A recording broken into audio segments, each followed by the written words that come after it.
大家好，我是阿辉。常听人们说外行吃燕窝，内行吃银耳。银耳的营养非常的丰富，具有军中之冠的美称。在古代，银耳可是皇帝和达官贵人的养生佳品。但是在现在，银耳已经成为再平常不过的食材，可以用来煲汤、凉拌菜、清炒着吃。要说最受欢迎的，当然属于煮的银耳羹。满满的胶质，每喝一口都是甜蜜的味道。很多朋友自己在家煮出来的银耳羹，就是寡淡无味还不出胶，这是为什么呢？今天就分享能香软糯、汤汁顺滑粘稠的小妙招。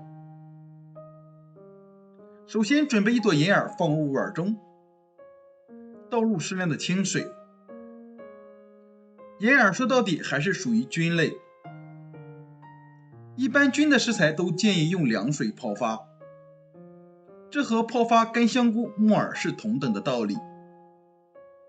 热水泡发的营养虽然会膨胀很大，泡发速度也快，但是却使银耳中的营养成分流失，导致煮出来的银耳不太容易出胶。冷水虽然泡发的时间较长一些，但是口感更好。如果煮出来的银耳不出胶，很可能是泡发时用错了水。同时，我们在泡发的时候，可以加入适量的白糖，白糖可以促进银耳吸水，使银耳快速出胶。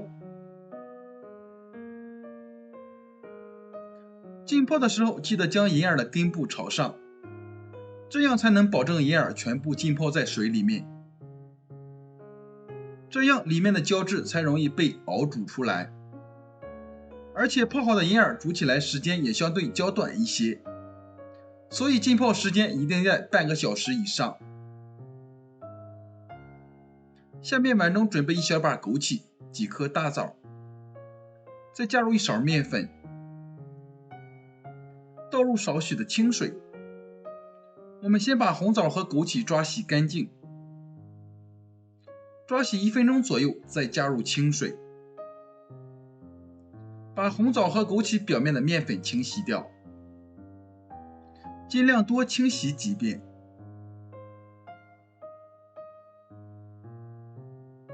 现在这个时候，红枣和枸杞就非常的干净了，控水捞出。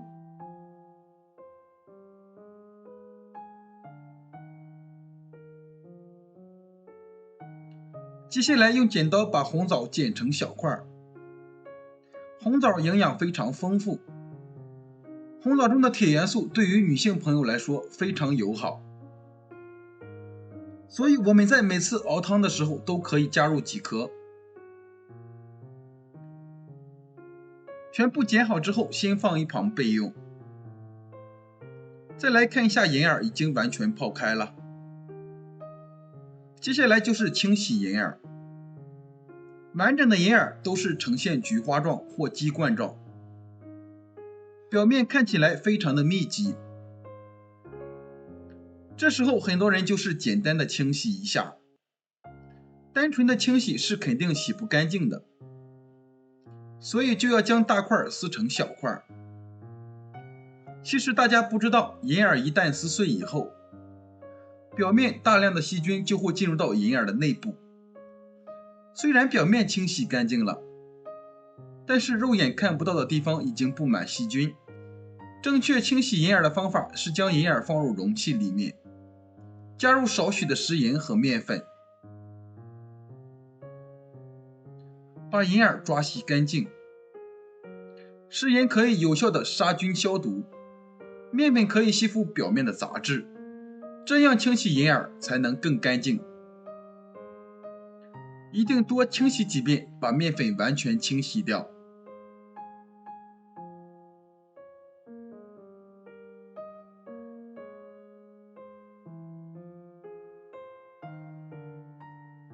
银耳洗净后，用剪刀把根蒂剪掉不要。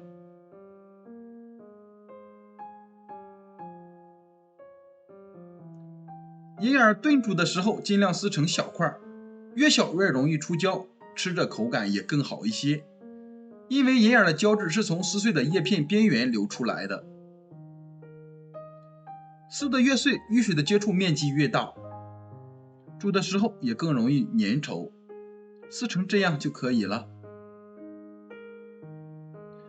煮银耳选锅也很重要，煮银耳最好用砂锅。砂锅的特殊性我们都知道，通气性好，有吸附性，导热均匀，散热慢，最适合用来煲汤。在相对平衡的温度环境下，更有利于水分子与银耳的相互渗透，这样煮的银耳羹质地更加软糯。一般我们煮银耳的时候，最好将银耳和水的比例控制在1:5。干银耳的重量假设是30克左右，那么浸泡后大约重量约是200克左右，所以只需要放100毫升的水即可。水太多或者太少都会影响到汤的浓稠度。现在开始煮银耳，盖上盖子，开大火烧开。煮开后用筷子搅拌1到2分钟，这样可以使银耳之间产生摩擦，从而快速出胶。这个时候你会发现银耳越来越透明，汤也慢慢的变得粘稠。这时候根据个人口味加入适量的冰糖，继续搅拌，把冰糖搅拌至融化。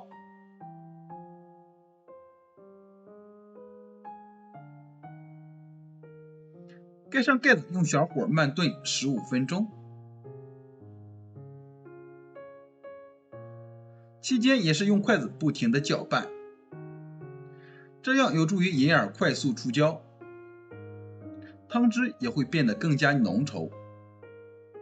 出锅前10分钟把枸杞和红枣加进来，因为枸杞和红枣都含有有机酸，放早了也会影响出胶率。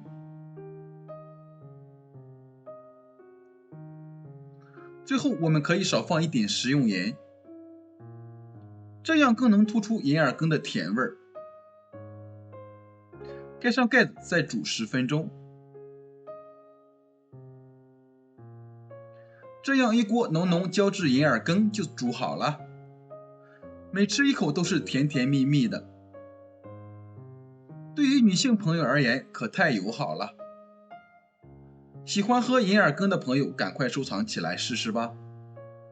我每天都会更新不一样的美食视频，喜欢我的视频记得关注、留言、转发，谢谢您的支持，我们下期再见。